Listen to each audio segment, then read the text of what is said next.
What's going on YouTube? Bowman 1951 here. This is going to be a pretty special video for me. I don't pick up a ton of high value cards, and when I say high value, I usually mean 3 figures or more. As you can probably guess with the 1951 Bowman out there, it's going to be a couple 51 Bowmans here since I'm still building that set, slowly approaching 100 cards graded that I've added. And the other one's going to be a complete polar opposite. It is a rookie card or rookie cards of some NFL players for this year. So I think I'm going to start out with the football. So let's get into that one first. At this point, I consider myself a hardened New Englander, and you know, big Pats fan. Been that way for several decades now, as I've lived here for about half my life.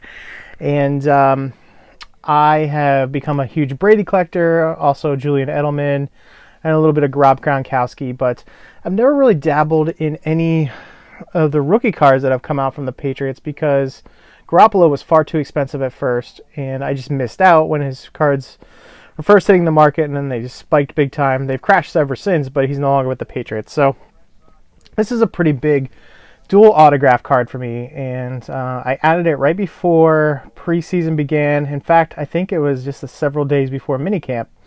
This is of Jarrett Stidham, who I believe is their 4th round quarterback pick. His autograph is there at the top, and then that's N'Keal Harry on the bottom. So both of these guys had fairly big first games of the preseason, and N'Keal Harry, as long as he can stay healthy, he's likely a 1,000-yard candidate in his rookie year. Jarrett Stidham, in my opinion, is the heir apparent at this point to Tom Brady in the next 2 to 3 years.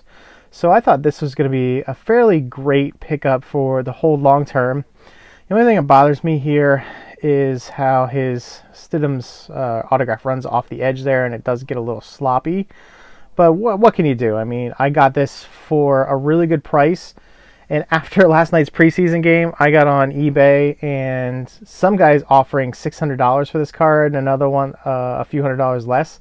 That is nowhere near what I paid for this, but as you can see, they've already clearly spiked and have the potential to really go up in the future. So really, really happy with this card. Probably won't get it graded or anything, but just happy to have it right before the season starts and before any of these guys showcase anything with preseason that's begun.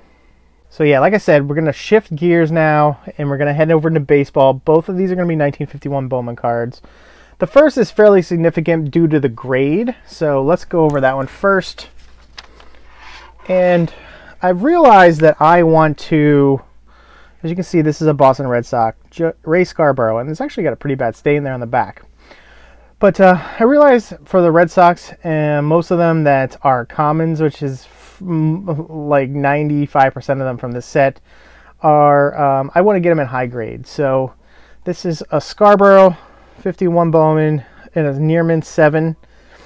I was suckered in by that centering, and this was a 10% eBay bucks promotion. So as you can see, that centering is absolutely beautiful on this card, and I am going to try moving forward to get these in 7s or maybe even above. We'll see. I don't know for sure. Ray Scarborough, definitely a common player. He didn't even play for the Red Sox the prior year from when these stats came about, and I guess they would have used a photo that they painted from the spring training, I would imagine, from 51. But there is a wonderful addition for my local team set, 1951 Bowman Boston Red Sox. And finally, this is definitely one I have been on the hunt for over 2 years now when I first began this set. I wanted an excellent version. You're not going to be blown away by the grade, but we're going to go over some of the key details of the card itself. To me, this is a top 5 of the 1951 Bowman set, other than some of the key rookies like Mantle, Mays, Whitey Ford, etc. That's why I've got the Johnny Sain out there for you to see in a PSA 6. That's one of the key, fairly large cards too, if you've never heard of Johnny Sain, which I didn't really know much about him prior to starting this set.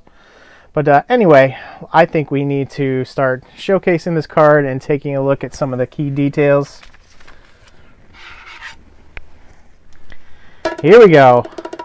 It is Ted Williams, card number 165 in the 1951 Bowman set. Like I said, he needs absolutely no introduction. Born in San Diego, California, October 30th, 1918. Height of 6'3", 190. Here she is in good 2. Now, why I picked up this card and why I'm so excited about it is, as you can see, the centering on it is fairly straightforward there and good enough in my eyes. You're going to see a lot of 4s out there that are very far off center, and the 2 gray comes from the wrinkles. You can also see there's a key issue with the right corner, but other than that, top left is a little dings. Bottoms aren't the greatest either, but I'm thinking this is going to approach a 4 without the wrinkles. So we're going to take a look at those now. They are here on the back. You're going to spot one right here. See if I can move that around a little bit, as well as up here.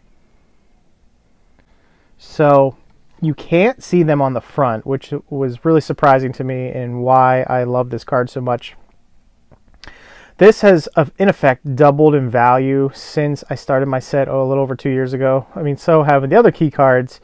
But when I started looking, you know, these were in the $100 to $150 range. And close to double that now for a really good eye appeal card like this Teddy ball game is. So I am super stoked to have finally added this. It was a key card, obviously, on my list, being a Boston Red Sox, being one of the best pure hitters of all time, and can't be any more excited, man. I've actually held this one for probably about 2 weeks. I went and met the guy in person in the Boston area. We bellied up to a bar. We had a beer together. We interrupt your regularly scheduled program to bring you a Sam Adams and Ted Williams card next to one another.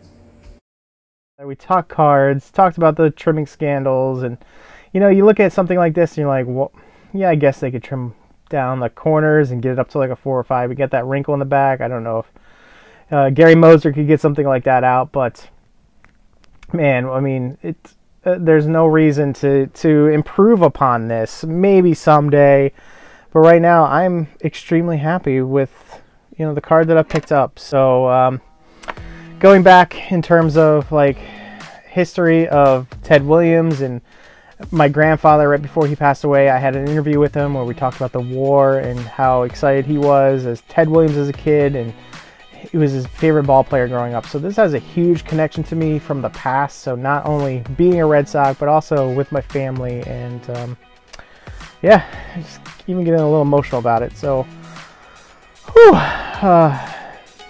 one more time, Teddy, welcome to the collection. You're a masterpiece here, and I'm so happy to have you in my hands right now, and quickly building on the 1951 Bowman set. Thank you all so much for listening and watching, and let me showcase some of the bigger pickups I've had in a long time. And one is modern, others are 70 years old, and yeah, that thing is sports card collecting in a nutshell. We'll see you at the next video. Thanks again. Talk to you soon.